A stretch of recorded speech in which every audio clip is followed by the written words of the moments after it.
आज का जो टॉपिक है वो चैप्टर से आपका तत्वों का वर्गीकरण तथा गुणों में आवर्तित है। यूनिट 5 है classification of elements and property in properties. सबसे पहला जो टॉपिक्स है वो आपका है कि इसमें तत्वों का वर्गीकरण जो है, ये वर्गीकरण आपको सिग्निफिकेंस ऑफ क्लासिफिकेशन ये कहता है कि तत्व सभी पदार्थों के मूल इकाई होते हैं।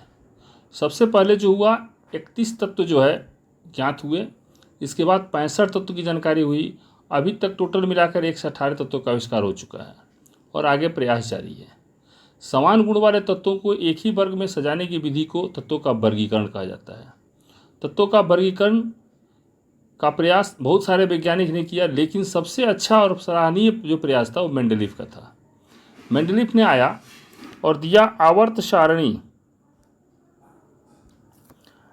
सारणी का जो इतिहास बताया, उसमें जो है आवर्त सारणी बहुत सारे वैज्ञानिकों का जो प्रयास है उसको बताया गया। जैसे पहला जो वैज्ञानिक आए थे वो आए थे डोबोराइनर ट्रेड्स। इनके अनुसार जो होता था कि 2-3 तत्व को लेते थे, जैसे मान लीजिए यहाँ लिया गया है, और इसका जो परमाणु भार था उसका औसत,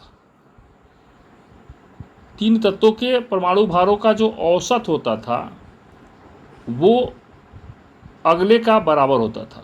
3-3 तत्वों को ये समूह बनाए, इसलिए डोबोराइनर ट्रिक कहलाया।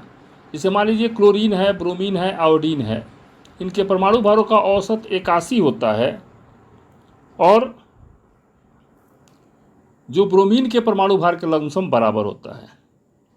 इसी प्रकार कैल्शियम लिए, दूसरा एसआर लिए और बैरियम लिए, लेकिन इनके मत के अनुसार ये प्रयास सफल नहीं हो सका।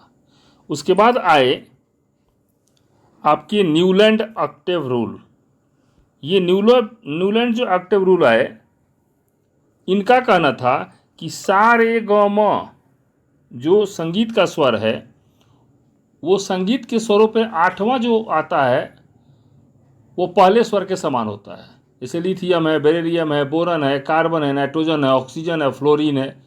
इसके बाद ये सा एक, रे ग म प ध नि, 1 2 3 4 5 6 7 8वां जो आएगा फिर पहले तत्व के समान वो समान होगा।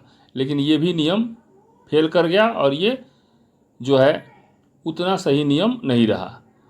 ये 8वें नियम का पालन इसमें नहीं हो पा रहा था। तब आए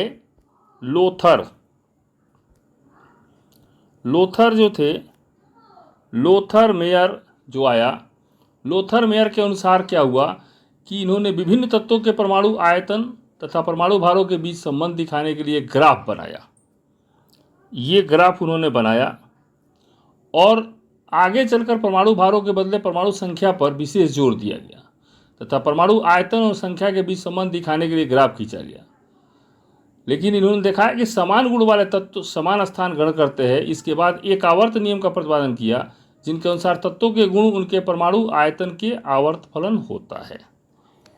इसके बाद बहुत सारे वैज्ञानिक आते गए, इन सारे वैज्ञानिकों के बाद जो मेंडलीफ साहब ने अपना दिया वो सबसे ज़्यादा सराहनीय था। और ये आपका संक्षिप्त एक विवरणी मैंने बताया आपको कि जब ये शुरू हुआ तत्वों को रखने का सिलसिलेवार ढंग, इसमें आवर्त सारणी का विकास का जो संक्षिप्त इतिहास छुपा है उसमें सबसे सराहनीय मेंडलीफ रहे हैं। और बाकी जितने हैं ट्रेड जितने आए, जिससे 3 तत्वों के औसत होता है वो बीच वाले के बराबर होता है। सारे गम पद निशा 8वां जो होता है उसके समान होता है। ग्राफ के अनुसार भी होने लगा। ये सब कुछ फेलियर होते चला गया और आगे चल करके ये मेंडलीफ ने इसको संभाला।